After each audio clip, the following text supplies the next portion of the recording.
Oh, you just went to. Yeah. Oh, you have it set up. Oh, cool. All right. Go back to you for the. That would be cool if I could see. All right. Yeah. Do you think I could have you guys are going to be just so I can pick it for when I get home? That's it. That works perfect. Anybody that they could just take it.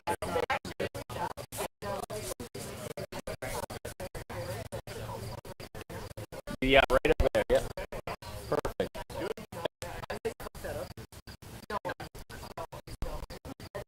All right. Cool. Thank you. Yeah, we're all good. Thank you.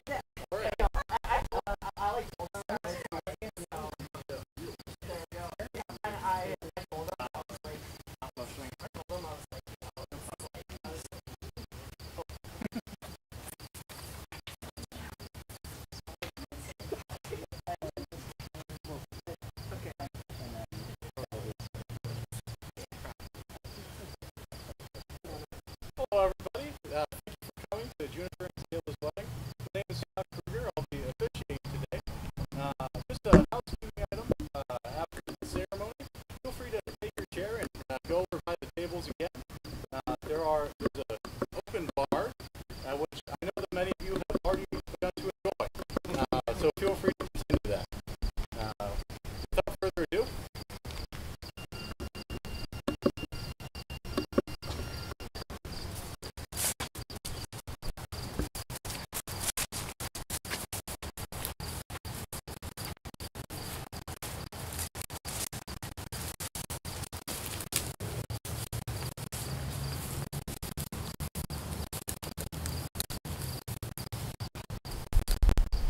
dearly beloved and honored guests, we are gathered here today as witnesses to see the loving union of marriage between Zaela and Juniper. For one reason or another, these two have swept through our lives, and we have shared in their joy, seen their love for each other grow, and ultimately they have invited us for a celebration of their love and commitment to each other. This night, we can sit back, appreciate this moment, and maybe even have a little fun. I was asked by the couple to provide a reading that they find close to their own hearts and a dear demonstration of their love. A reading from the Apocalypse according to Prince Lindsay. Behold, in mighty Babylon, a great king ruled over the land. Yet he was sorrow-stricken, for Hermes Trismegistus had cursed Babylon and poured out the cup of his wrath, and his queen had taken with no child.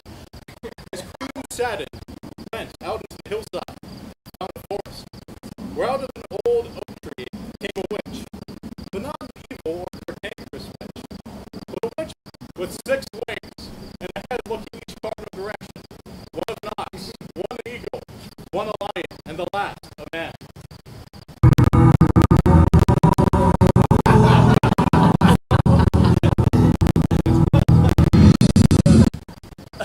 The witch said, I am the Alpha and the Omega, the beginning and the end, which is, was, and is to come. The queen threw her crown down before the oaken throne and stayed her there in sorrow. Have a child. The witch instructed her, saying, turn the cup of martyrs upside down in your garden, and the next morning 2 flowers will appear, one red, one white. Eat one, but not the other. Blessed are those that keep my commandments. But that night, the queen drank of the cup of the blood of martyrs, placed the cup upside down, and her depravity she ate of the first flower, found it delicious, and ate of the second, against the witch's command. Later, when the king was off in war, she gave birth to 2 children.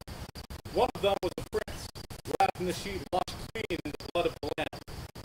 The other, a lindworm, a beast with 7 heads, 10 horns on each head, each crowned. She told no one of her firstborn, which was the beast. When the prince had grown, he went off in search of a bride for Babylon. But at the first road, there was the beast saying, a bride for me before a bride for thee. He opened his mouth, unleashing a trumpet blast. A great comet named Wormwood was seen in the sky. The prince went to another road, and there was the beast again, me before I bride for thee. And another trumpet blast sounded, and a third of the trees of the earth burnt. And again to the final road where the beast taunted the prince again, and the trumpet blasted again. And hail and fire mingled with blood, and all the green grass of the earth burned. The prince returned to Babylon, and spoke what had happened. And the queen revealed her fornication, that the truth was the firstborn was the beast. They girded themselves with sackcloth. The king sent a letter to the church in Smyrna. We just got a letter. We just got a letter. Saying to send a princess from the synagogue of Satan. And the princess came, and the wedding was held, and the beast shortly devoured her. The prince went out again, and the beast stopped him at the first trouble again, saying, "Cry for me before I ride for thee." And he caused a mountain of fire into the sea, and a third all the fish died. And another road the beast taunted him again, and smote the sun, the moon, and the stars, making a third each less bright.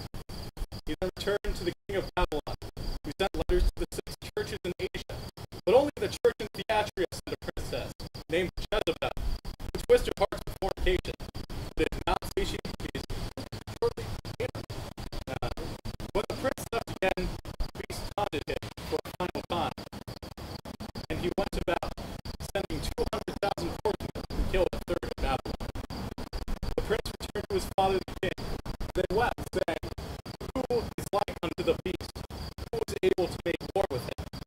And the king turned to his faithful shepherd, patient of saints, and asked for his daughter to marry the Lindworm, the beast. The daughter grew 6 wings, and as an angel fled her persecution, where she found an old oak tree, and out of it a witch. Not an evil witch, not a cantankerous one, but one with the head of an ox, eagle, a lion, and a man.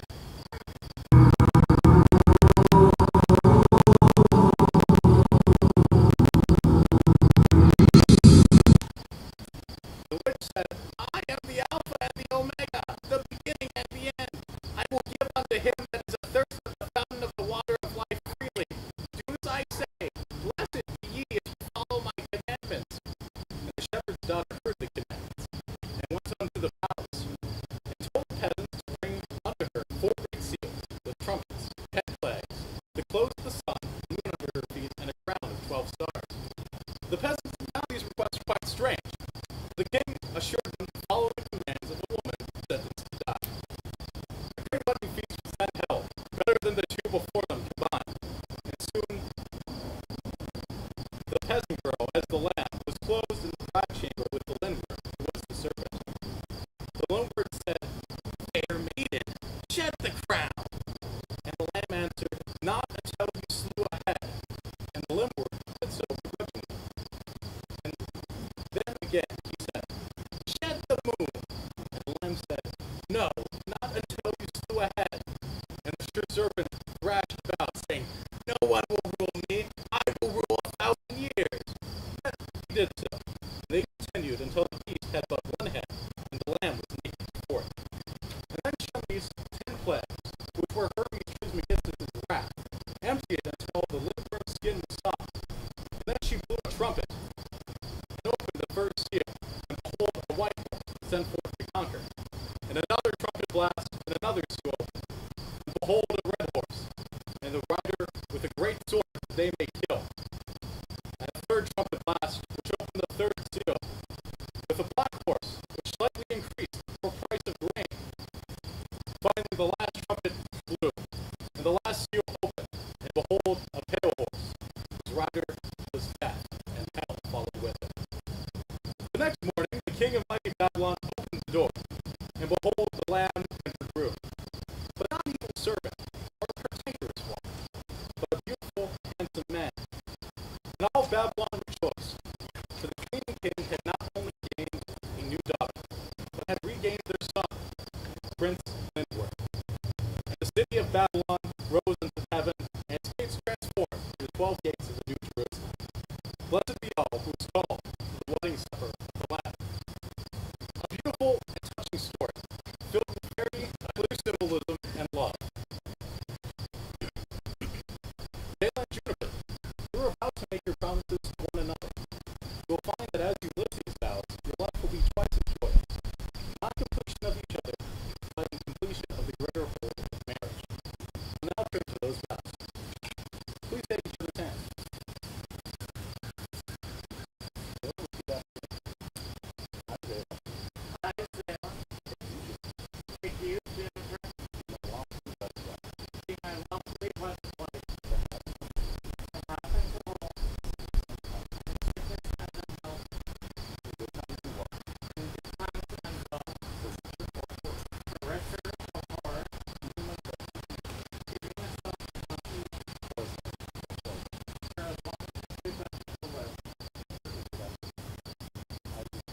I, Juniper, take you, Zaela, to be my lawfully wedded